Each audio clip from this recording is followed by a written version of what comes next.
2022 के विधानसभा चुनाव में जो अखिलेश यादव ने लड़ाई लड़ी थी, वो नंबर में बेशक थोड़ी बड़ी आपको दिखाई दी हो, लेकिन अगर आप ऑन पेपर अगर आप उस पर डिटेल अगर आप देखेंगे तो अखिलेश यादव को जो वोट मिला था वो बहुत ही अच्छा था। दूसरी चीज, बहुत लॉजिकल बात बता रहा हूं, ये बीजेपी के नंबर क्यों आए इस बात को समझना पड़ेगा।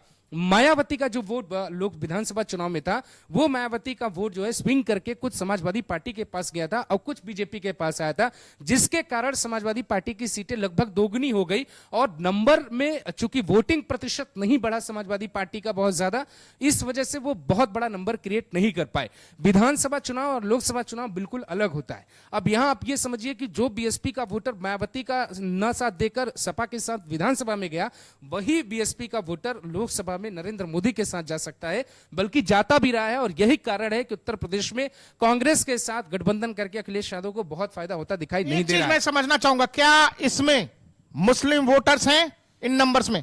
बिल्कुल मुस्लिम वोटर्स क्यों नहीं रहे, मुसलमानों ने इस बार देखिए कांग्रेस से जो गठबंधन हुआ समाजवादी पार्टी का, वो क्यों हुआ था, इस बात को अगर आप समझने जाएंगे तो आपको यही मिलेगा।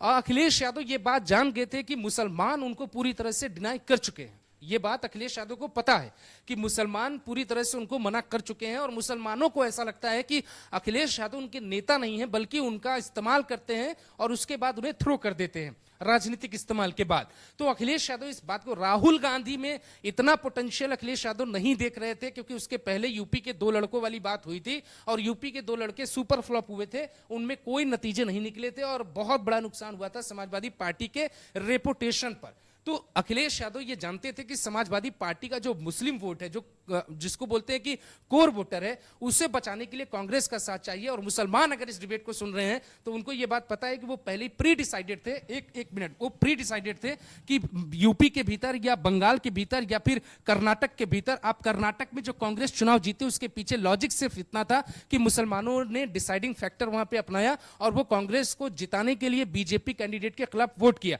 वहां से कांग्रेस को पता लगा कि मुसलमान अब ये देख रहा है कि हम रीजनल पार्टियों के साथ न जाके किसी राष्ट्रीय पार्टी के साथ जाए, ताकि जो मोदी को हराने की क्षमता रखता है।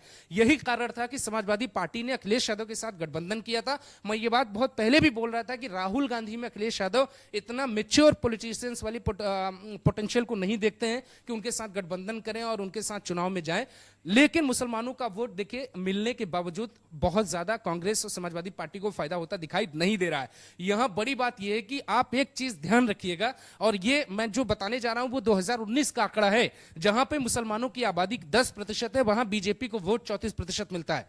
ध्यान देने वाली बात, जहां मुसलमानों की आबादी 20% है, वहां बीजेपी को वोट लगभग 39% मिलता है, और जहां मुसलमानों की आबादी 20 से 40% है, वहां बीजेपी को 45% के आसपास वोट मिलता है। ये होता इसलिए है क्योंकि ध्रुवीकरण होता है। राजनीति में ध्रुवीकरण एक बहुत बड़ा मुद्दा है और इस पे बहुत विस्तार से बात की जानी चाहिए।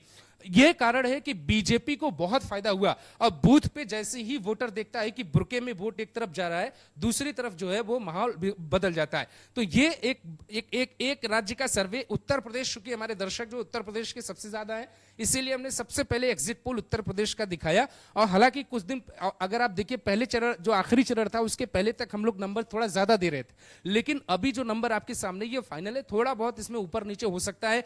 एनडीए को पिछली बार 64 सीटें मिली थी, लेकिन एनडीए को इस बार जो है ज्यादा सीटें मिलने का अनुमान है। प्रकाश भाई, इलेक्शन में ऐसा क्या हुआ इलेक्शन में कि 3 बार हो गया लोकसभा, 2 बार हो गया विधानसभा, ये यूपी के बुआ भतीजा दोनों जो है, दोनों लड़के सब मिलकर भी बीजेपी का रथ क्यों नहीं रोक पा रहे हैं? क्या प्रॉब्लम इनको समझ में आ रही होगी? अभिषेक, एक चीज अगर आप इन नंबर्स पर देखोगे, सबसे जरूरी बात यह है अभिषेक, ये नंबर्स, वही जो आप साइलेंट वोटर कह रहे थे, जो वोटर किसी एग्जिट पोल का हिस्सा नहीं होता, किसी ओपिनियन पोल का हिस्सा नहीं होता, वो वोटर्स के नंबर हैं ये। और ये जो जन कल्याणकारी योजनाएं जो घर घर तक पहुंची हैं अभिषेक, जिसके घर में शौचालय बन गया, बैंक खाता है, पैसा आ रहा है, अभिषेक ये वो नंबर्स हैं। और वो नंबर्स, अगर आप ये समझो विपक्ष के वो वादे, 1 लाख रुपया, 2 लाख रुपया, तमाम तरह के वादे, और बावजूद इसके अगर उत्तर प्रदेश में योगी और मोदी ये सब कर पा रहे हैं, तो मुझे ये लग रहा है ये नंबर तो अभिषेक फिर तो दिल्ली तक आ रहा है, ये तो कोई रोकने वाली बात नहीं है। और इस नंबर्स के बाद फिर आप ये समझ लो कि आखिर क्यों विपक्ष ने, इंडिया गठबंधन ने इस पूरे एग्जिट पोल का जो है बाइकआउट कर दिया, वो क्यों इस बहस का हिस्सा बनेंगे जहां आप यूपी में से एग्जिट पोल के नंबर उसको 60 से 70 दे रहे हैं? तो आखिर 3-3 बार एक सरकार, एक जोड़ी जो है अपने नेता के दम पर किसी राज्य में या देश में अगर इस तरह के नंबर ला रहे हैं, अभिषेक मोदी की काट विपक्ष अभी 3 चुनाव हो गए भाई, अभी तक नहीं जुट पाया है, एक विकल्प नहीं तैयार हो पा रहा है इनसे।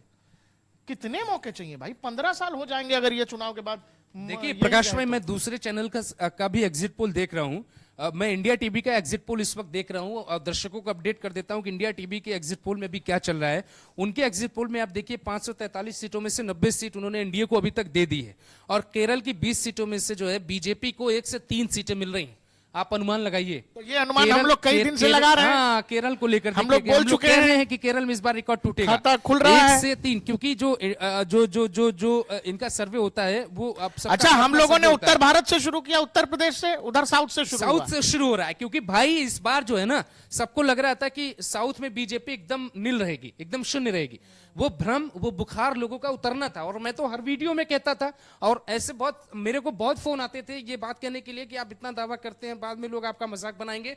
क्योंकि ऐसा लगता है कि मैंने बहुत से संपादकों को देखा कि दाढ़ी उनकी पकी हुई है, उनके बाल पके हुए हैं, तो वो झूठ मूठ का अनाप शनाप सारी चीजें बकते हैं टीवी पर आकर। तो वो अनाप शनाप बकने का जो दौर था ना, वो राजनीति से अब एग्जिट हो चुका है।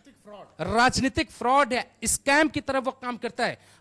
मैं ये कह रहा हूं, वो सारे वीडियो उनको डिलीट करने पड़ेंगे, वो सारे अपने पोस्ट और ट्विटर पे जाके डिलीट करेंगे। जो बातें कही गई थी वो बातें सही नहीं है, वो एक प्रोपेगेंडा का एजेंडा था। देखिए एग्जिट पोल जो साउथ का खुल रहा है वो बहुत हैरान कर देने वाला है, बहुत हैरान कर। अगर साउथ में कांग्रेस हिली तो फिर कांग्रेस कहां बची, कहां फाइट करिएगा आप? 22 में तो है ही नहीं। 22 सीटों पे आम आदमी पार्टी चुनाव लड़ रही, प्राइम मिनिस्टर फेस बनेंगे वो। ममता बनर्जी 39 सीटों पे चुनाव, 42 सीटों पे लड़ रही, वो प्राइम मिनिस्टर फेस बनेंगी।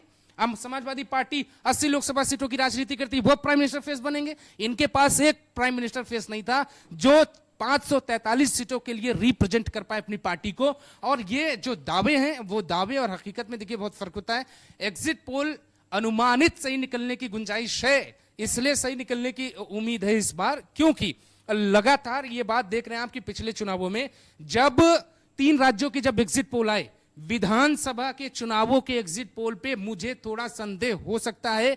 लोकसभा के चुनावों में मुझे संदेह कम होता है, क्योंकि लोकसभा में जनता थोड़ा बेबाकी से बोलती है। अगर आप निगम के निकाय के चुनावों पे आप जाएंगे, उत्तर प्रदेश का नंबर आपको चौंका रहा है क्या? मुझे बिल्कुल नहीं चौंका रहा। मुझे भी नहीं चौंका रहा। मुझे क्यों चौंकाएगा? मैं उत्तर प्रदेश में पिछले लंबे टाइम से काम कर रहा हूं, मुझे क्यों चौंकाएगा? आप बताइए। नहीं, उन लोगों को चौंका रहा होगा जो सोचे बैठे बताइए। थे कि समाजवादी पार्टी 50 सीट जीत जाएगी। समाजवादी पार्टी 200 सीटें कैसे यूपी में जीत लेगी लोकसभा में?